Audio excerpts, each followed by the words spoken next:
Chairperson, today this House is required to endorse what is essentially a culmination of a concoction of deep-rooted racism in the judiciary, the political vindictiveness of the ruling elite, and the failure of the post-1994 establishment to create conditions for black men and women to prosper in legal profession.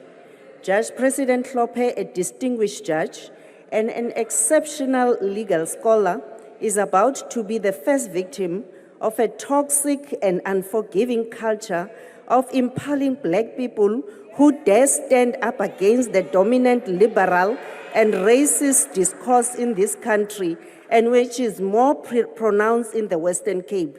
His only sin is that he simply discussed law with his colleagues. Let's give a brief timeline of why we are here. 30 May 2008, 11 justices of the Constitutional Court lodged a complaint with the JSC against Hlophe, alleging that during the discussion with Justices Mkhwebane and Jafta, both of the Constitutional Court, he improperly attempted to influence the Constitutional Court. 30 June 2008, Judge Hlophe expressed concerns about political motives and inappropriate pressure when Justice Mkhwebane and Jafta declined to bring a complaint against him. July 2008, Hlophe filed a High Court application alleging unconstitutional conduct by the justices of the Constitutional Court. The application claimed infringement of his rights to human dignity, privacy, fair hearing, equality, and access to courts. September 2008, court ruled that some of Hlophe's rights were limited and were limitedly violated. However, in 2009 March, the Supreme Court of Appeal reversed the High Court's finding of infringement of his rights. Subsequently, in August 2009, the subcommittee of JSC found no sufficient evidence for gross misconduct against Hlophe. Despite this, August 2009, the Judicial Service Commission issued a rebuke and a caution. So that's the first time he was not found guilty of any gross misconduct. Coming back to the very same issue, that then there was this Judicial Conduct Tribunal, which was established after that incident, which proceeded to reinvestigate the matter and proceeded, which Judge Mkhwebane and Jafta lodged a court application indicating that they were reviewing this decision because that was not properly done, but then they also lost in a court. Then finally this matter was heard before the tribunal, and the fact of the matter is that Judge Hlophe raised this matter and even brought during the hearing an expert witness who testified ngesiZulu asho ukuthi lokakushilo kwakukuthi bayasebenzisana namanye amajaji, and indeed the corrections were made to the statements during that particular hearing.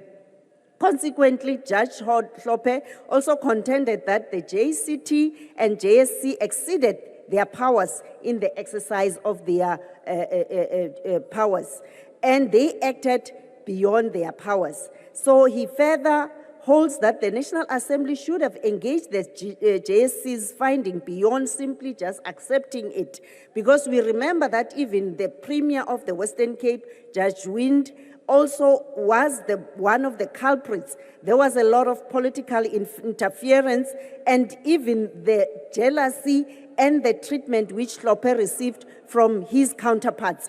We reject this selling out of our liberation ideas. We reject the abuse of Judge Hlophe and deem all of this unconstitutional behavior. The judge was tried twice. When the first hearing exonerated him, but we have bugging people who have racist tendencies, and the freedom under law, also under Mr. Kriegler, who has been found guilty as well of acting out of his mandate. So they abuse Judge Hlophe. This is not about justice. It is about gross misconduct of Judge Hlophe, in the main about whites flexing their power over their puppets in government to punish Hlophe, Tumbeza, Bantu bakwaZulu-Natal, Ndeni wakaHlophe, wakwaTumbeza. We know as EFF that the judge was highly qualified and he did his work with dignity. Punish this ANC government. The Economic Freedom Fighters, EFF, vehemently condemns the politically motivated impeachment of Judge John Hlophe. This vindictive act by certain elements of the National Assembly serves as a blatant attack on judicial independence and a betrayal of the public trust in the judicial injustice system. The proceeding against Hlophe by the Judicial Services Commission have been procedurally unfair, with both the Judiciary Conduct Tribunal and the JSC overstepping their authority in carrying out their responsibilities. These procedures were unlawful and did not adhere to legislative requirement. Furthermore, the National Assembly declined to delve deeper into JSC's findings, merely accepting them at face value. Hlophe's journey in the judiciary reflects a steadfast commitment to justice and transformation. From his humble beginning as a gardener, he rose through the ranks, becoming the first black judge, president of the Western Cape High Court. He remained one of the most educated judges and legal scholars we have seen, who has been exclusively published, written the most judgment and significantly influenced case law in South Africa. Hlophe has presided on several landmark cases such as the Cape Kilamere matter involving unlawful evictions and granting security of tenure to vulnerable communities. He also oversaw a maintenance case that resulted in the establishment of rigorous laws regarding men who neglected to pay child maintenance. This includes the enactment of legislation allowing a man's pension to be confiscated and allocated towards maintenance payment, greatly reducing the burden that black African women have to carry. Furthermore, Hlophe consistently ruled in favor of workers' rights, promoted fairness and dignity of the workers of workplace. Beyond individual cases, Hlophe played a transformative role with the Western Cape Judiciary, a heavily racist establishment where the championed diversity and inclusivity, fostering a court system that reflects the demographics of South Africa. Additionally, he mentored several judges, nurturing talent and grooming future generation of judge. Commitment to social justice of many such talent are figures such as former Chief Justice Sandile Kobo and the current Deputy Chief Judge Mandisa Maya. Hlophe's courageous stance against entrenched racism in the legal system further exemplify why his impeachment is a blatant act of silencing. In 2005, he submitted a 43-page report to then Minister of Justice, exposing the insidious reality of racial prejudice permitting all levels of the legal professional, with particular focus on the discrimination faced by black judges in Western Cape. This report, far from a person vendered, documented instance of black judges being ridiculed outraged and deliberately undermined by their white counterparts.